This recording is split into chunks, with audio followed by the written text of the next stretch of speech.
Welcome, we're here this morning at Mount Kearsarge in central New Hampshire. To determine if an ROV fryer would be applicable to a certain restaurant, again, you have to look at the menu and the production quantity that they need. Most freezer to fryer products, French fries, work fine in ROV fryers. You can blanch fries in an ROV fryer. The big drawback would be if you have any type of fresh breaded food products.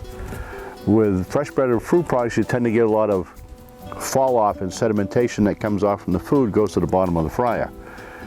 If you were doing fresh breaded chicken or fish in one of these ROV fryers, you'd probably have to filter every 2 to 3 batches of product. To do fresh breaded products in an ROV fryer would require very frequent filtrations, and in most cases the restaurants aren't going to shut down production to do that. Even though the filtering process is 2.5 to 3 minutes, it's still time consuming and it would affect their overall production. So in most cases, you would want to steer away from ROV fryers if you have breaded products. Some of the benefits of the ROV fryers is that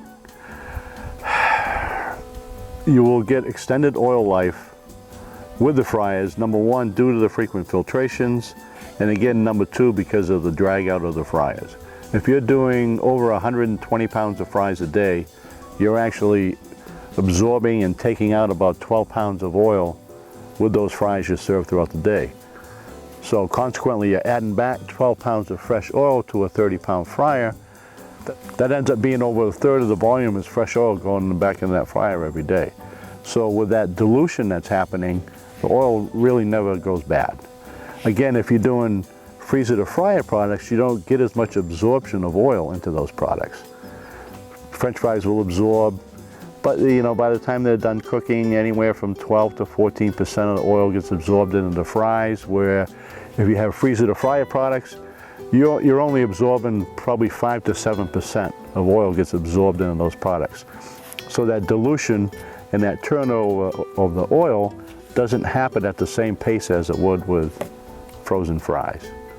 So again, that oil may go bad, but again, with the frequent filtrations, it's still going to help to extend the life of that oil.